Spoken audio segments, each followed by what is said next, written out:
नमस्कार, एक बार फिर आप सभी का स्वागत है सामान्य अध्ययन की क्लास में। पिछली क्लास में हमने आदि इतिहास के अंतर्गत हड़प्पा सभ्यता को शुरू किया था। हड़प्पा सभ्यता में हमें हड़प्पा सभ्यता का पता कैसे चला, हड़प्पा सभ्यता का जो काल निर्धारण है वह इतिहासकारों के द्वारा क्या क्या किया गया है और हड़प्पा सभ्यता का विस्तार कितने बड़े क्षेत्र में है, इसका अध्ययन हमने कर लिया था। आज की क्लास में हम हड़प्पा सभ्यता की प्रमुख विशेषताओं का अध्ययन प्रारंभ करेंगे, जिसमें सबसे प्रमुख विशेषता है नगर योजना एवं भवन निर्माण। भारतीय इतिहास में नगरों का प्रादुर्भाव सर्वप्रथम हड़प्पा सभ्यता से ही देखा गया। जैसे कि हमने पिछली क्लास में भी बताया था कि हड़प्पा सभ्यता प्रथम नगरीय सभ्यता है।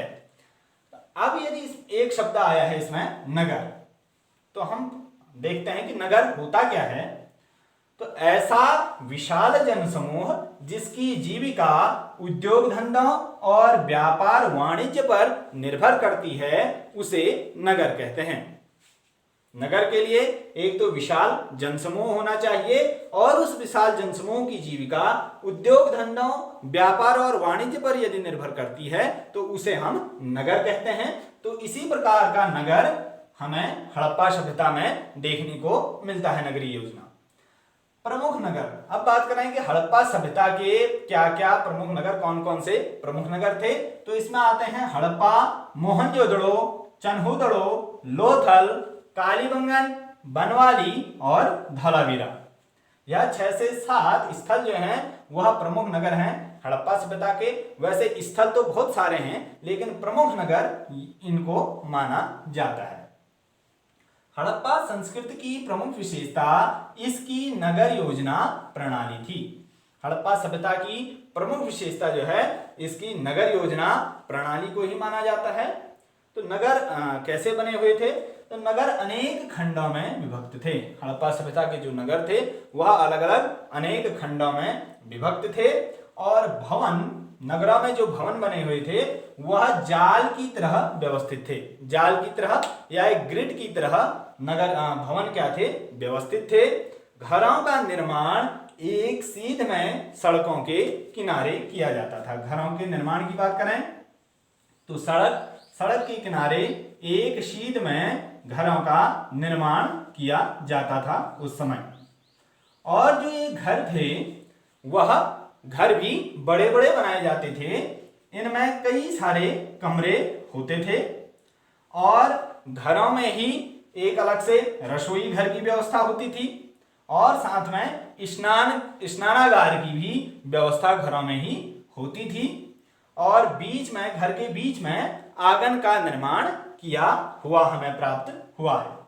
और दूसरा, ये जो घर थे यह ज्यादातर 2 मंजिले हमें देखने को मिले हैं। 2 मंजिले घर हड़प्पा सभ्यता में ज्यादातर देखने को मिले हैं।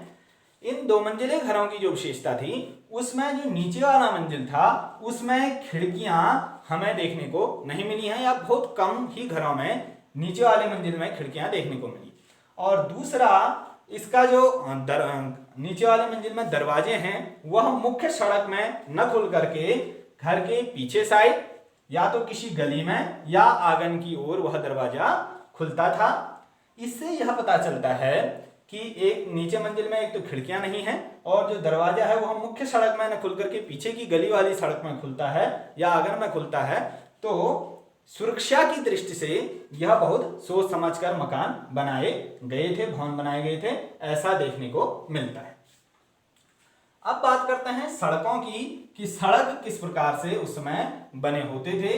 तो सड़क एक दूसरे को समकोण बनाते हुए काटते थे। हड़प्पा सभ्यता की जो हमें सड़कें मिली हैं, जो रोड मिले हैं, वह एक दूसरे को समकोण बनाते हुए काटते थे।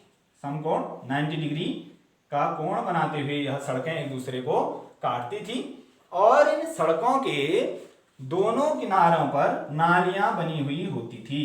सड़कों के दोनों किनारे पर नालियां बनी हुई ताकि जो सड़क का पानी है वह नाली के द्वारा बाहर को बह जाए। नालियां बनी हुई थी। और अगली जो विशेषता है इन सड़कों में, निश्चित दूरी पर इन सड़कों में क्या थे? चबूतरे भी बने हुए थे। निश्चित दूरी पर चबूतरे बने हुए मिले हैं, जिससे यह अनुमान लगाते हैं विद्वान कि या तो यहाँ पर दुकानदार बैठ करके अपना सामान बेचा करते होंगे या फिर जो लंबी दूरी के यात्री हैं, पैदल यात्री, वह बीच बीच में विश्राम कर सकें, आराम कर सकें, इसलिए इन चबूतरों का निर्माण किया गया होगा, ऐसा विद्वानों का मानना है।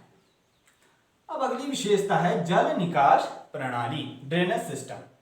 मोहनजोदड़ो की जल निकास प्रणाली बहुत ही अद्भुत मानी जाती है। जल निकास प्रणाली की यदि सीख लेनी है तो अभी भी कहा जाता है कि हड़प्पा सभ्यता से ली जानी चाहिए। मोहनजोदड़ो की जो जल निकास प्रणाली थी वह बहुत अद्भुत थी। किस प्रकार की थी?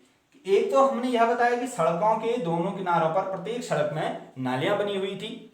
दूसरा, घरों से छोटी छोटी नालियां निकलती थी। घरों का जो भी गंदा पानी होता था उसको लेकर के छोटी छोटी नालियां घरों से निकलती थी, जो बड़ी नाली में मिल जाती थी। छोटी छोटी नालियां घरों से निकल करके एक बड़ी नाली में मिल जाती थी, और वह बड़ी नाली आगे जाकर के एक सार्वजनिक नाली में मिल जाती थी। एक बड़ी नाली सार्वजनिक नाली में यह नाली भी मिल जाती थी, और वह सार्वजनिक नाली पूरे जो नगर है, नगर का, घरों का जो भी गंदा पानी होता था उसे नगर से बाहर कर देती थी। दूसरा, यह जो नालियां बनी थी इनके बीच बीच में मैनहोल बने हुए थे। बीच बीच में मैनहोल बने हुए थे ताकि इन नालियों की समय समय पर सफाई की जा सके, और साथ ही बीच बीच में बड़े बड़े गड्ढे भी बनाए गए थे ताकि जो कचरा जमा हो जाता था उसे उन गड्ढों में दबा दिया जाए। और एक बहुत बड़ी विशेषता इसकी कि यह नालियां खुली नहीं थी। इन नालियों को पटियाया हुआ था, अर्थात बड़े बड़े पत्थरों से इन नालियों को ढका जाता था ताकि मच्छर वगैरह भी पैदा न हो। तो इस प्रकार से बहुत ही सुनियोजित ढंग से यह जल निकास प्रणाली मोहनजोदड़ो की हमें देखने को मिली है। और एक विशेषता यदि जल की बात करें तो कालीबंगा में हमें कई सारे कुएं घरों में बने हुए मिले हैं। कुछ घरों में कुओं का निर्माण भी देखने को मिला है। यह प्रश्न आ सकता है कि हड़प्पा सभ्यता में कुओं का निर्माण कहाँ है, किस स्थल में है? तो कालीबंगा में हमें घरों में कुएं बने हुए मिले। अब बात करते हैं ईंटों की। कभी कभी ईंट के विषय में भी पूछ लेता है एग्जाम में कि हड़प्पा सभ्यता में किस प्रकार की ईंटों का प्रयोग किया जाता था। तो अच्छी तरह पकाई गई ईंटों का प्रयोग हड़प्पा सभ्यता में किया जाता था। यदि इसके समकालीन जो सभ्यताएं थी उनकी बात करें, चाहे मिस्र की सभ्यता हो या मेसोपोटामिया की सभ्यता हो, तो उनमें पकाई गई ईंटों का प्रयोग नहीं होता था, वरन जो हड़प्पा सभ्यता है वहां पकाई गई ईंटों का प्रयोग देखने को मिला है। और जो यह ईंट होते थे वह चतुर्भुजाकार ईंट होते थे, चतुर्भुजाकार ईंट होते थे। और इसका अनुपात कई बार एग्जाम में पूछ देता है कि हड़प्पा सभ्यता की जो ईंटें प्राप्त हुई हैं उनका अनुपात क्या था या उनको किस अनुपात में बनाया जाता था। तो इनका अनुपात था 4:2:1, 4:2:1। यह प्रश्न आता है कई बार। तो यह ईंटों की व्यवस्था हो गई। अब बात करते हैं बृहद स्नानागार। यह बहुत महत्वपूर्ण है, हड़प्पा सभ्यता का बृहद स्नानागार। प्रश्न भी आता है कि हड़प्पा सभ्यता में बृहद स्नानागार कौन से स्थल से प्राप्त हुआ है? तो यह प्राप्त हुआ है मोहनजोदड़ो से। मोहनजोदड़ो का सर्वाधिक उल्लेखनीय स्मारक है बृहद स्नानागार। अब इस बात करें बृहद स्नानागार की क्या विशेषता थी या फिर यह किस प्रकार से बना हुआ था। तो हम देखते हैं कि बृहद स्नानागार को कैसे बनाया गया था। बृहद स्नानागार की लंबाई चौड़ाई यदि हम देखें तो बृहद स्नानागार 11.89 मीटर लंबा था और 7.01 मीटर चौड़ा था, और साथ ही इसकी गहराई 2.44 मीटर। बृहद स्नानागार की लंबाई 11.89 मीटर, चौड़ाई 7.01 मीटर, और जो गहराई हमें प्राप्त हुई है वह है 2.44 मीटर। बृहद स्नानागार के उत्तर और दक्षिण से सीढ़ियां बनी हुई हैं। उत्तर दिशा और दक्षिण दिशा से सीढ़ियां बनी हुई हैं ताकि आसानी से उसमें उतरा जा सके। और इसके मध्य में एक बड़ा सा जलकुंड है। मध्य में एक बड़ा सा जलकुंड है जिसे स्नान कुंड भी कह सकते हैं। 3 ओर बरामदे और पीछे कई कमरे हैं। इसके 3 ओर क्या हैं, बरामदे बने हुए हैं और इसके पीछे कई कमरे बने हुए हैं। इन कमरों से यह अनुमान लगाया जा सकता है कि यह चेंजिंग रूम के रूप में हम इन्हें समझ सकते हैं। तो यह एक अच्छी व्यवस्था उस समय देखने को मिली। और एक बहुत बड़ी बात यह है कि इस स्नानागार के पीछे एक ईंटों की दोहरी दीवार वाला कुआं बना हुआ मिला है और इसी कुएं से इस जलकुंड में जल भरा जाता था, ऐसा प्राप्त हुआ है। अब बात करते हैं कि इसका उपयोग क्या था। इतने बड़े जलकुंड का या फिर स्नानागार का क्या उपयोग था। तो सार्वजनिक रूप से धर्मानुष्ठान संबंधी स्नान के लिए इसका प्रयोग किया जाता था। सार्वजनिक रूप से धर्मानुष्ठान संबंधी जो स्नान होते थे उसमें इस जलकुंड का या इस स्नानागार का प्रयोग किया जाता था। एक महत्वपूर्ण बात है कि जॉन मार्शल ने इस बृहद स्नानागार को विश्व का एक आश्चर्यजनक निर्माण बताया है। प्रश्न आ सकता है कि जॉन मार्शल ने बृहद स्नानागार को क्या कहा है। तो जॉन मार्शल ने बृहद स्नानागार को तात्कालिक विश्व का एक आश्चर्यजनक निर्माण कहा है। या प्रश्न यह भी आ सकता है कि तात्कालिक विश्व का एक आश्चर्यजनक निर्माण बृहद स्नानागार को किसने कहा है। तो जॉन मार्शल ने कहा है। तो यह बृहद स्नानागार की विशेषताएं हुई। अब बात करते हैं अन्नागार। स्नानागार के पश्चिम में ऊंचे चबूतरे पर एक भवन मिला है। स्नानागार के पश्चिम में ऊंचे चबूतरे पर एक क्या मिला है, भवन बना हुआ मिला है, जिसे व्हीलर ने स्नानागार की संज्ञा दी है। व्हीलर ने इस भवन को स्नानागार कहा है, अन्नागार कहा है। अन्नागार क्यों कहा है व्हीलर ने इसे? क्योंकि इसका जो आकार प्रकार है या फिर इसमें हवा के आने जाने का जो रास्ता है या इसमें अन्न भरने और निकालने की जो व्यवस्था बनी हुई है उसे देखकर व्हीलर ने इसे अन्नागार की संज्ञा दी है। और विद्वानों का मानना है कि यह एक राजकीय भंडारागार होगा। जो अन्नागार है वह एक राजकीय भंडारागार होगा, ऐसा विद्वान मानते हैं कि इसमें अन्न का भंडार जनता द्वारा कर के माध्यम से या किसी अन्य माध्यम से जमा किया जाता होगा और जब अकाल या कुछ ऐसी स्थिति सामने आए तो तब जनता में अन्न बांटा जा सके, इसलिए इसका निर्माण किया गया होगा, ऐसा विद्वान मानते हैं। तो यह अन्नागार जो है वह मोहनजोदड़ो में ही है, बृहद स्नानागार के पश्चिम में। इसके अतिरिक्त हड़प्पा के दुर्ग में 6 अन्नागार हमें प्राप्त हुए हैं। हड़प्पा के दुर्ग में भी 6 अन्नागार प्राप्त हुए हैं। यदि बृहद अन्नागार, बड़े अन्नागार की बात करें तो वह मोहनजोदड़ो में, और 6 अन्नागार या 6 अन्नागारों के समूह की बात करता है तो वह हमें प्राप्त हुए हैं हड़प्पा से। आगे है पुरोहित आवास।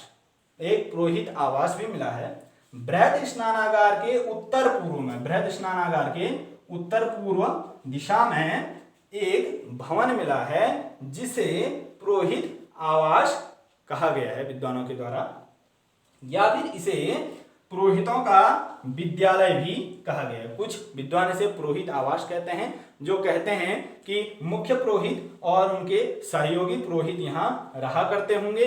क्यों ऐसा कहा गया है?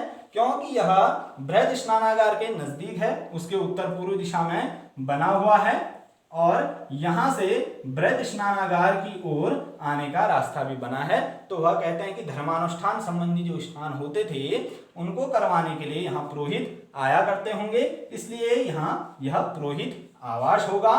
और कुछ विद्वानों का मानना है कि यह पुरोहितों का विद्यालय भी हो सकता है। आगे है अगला एक सभा भवन। एक सभा भवन भी मिला है। दुर्ग के दक्षिण की ओर एक वर्गाकार भवन मिला है। दुर्ग के दक्षिण की ओर एक वर्गाकार भवन हमें प्राप्त हुआ है।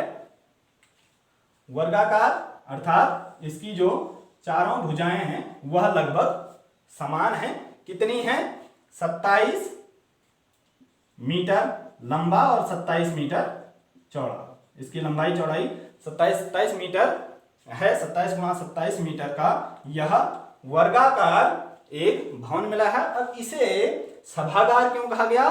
क्योंकि इसमें जो है एक निश्चित दूरी में बैठक व्यवस्थाएं बनी हुई हैं, अलग अलग सीट, एक गोलाकार रूप में बैठने की सीटें बनी हुई हैं, जिससे यह अनुमान लगाया जाता है कि कोई सभा करने के लिए यहाँ पर लोग इकट्ठा होते होंगे, इसलिए इसे सभा भवन का नाम दिया गया है। तो इस प्रकार से जो हमने हड़प्पा सभ्यता की नगर योजना देखी, उसमें हमने 3 प्रकार के भवन देखे कि 3 प्रकार के भवनों का निर्माण हड़प्पा सभ्यता में होता था, जिसमें कि एक तो निवास गृह होते थे, जो हमने कहा कि सड़कों के किनारे शीट में बने हुए घर होते थे, निवास स्थान लोगों के रहने के लिए।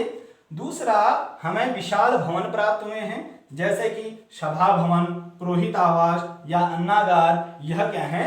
विशाल भवन है। और साथ ही में सार्वजनिक स्नानागार भी हमें वहां देखने को मिले हैं, बृहद स्नानागार की भांति सार्वजनिक स्नानागार भी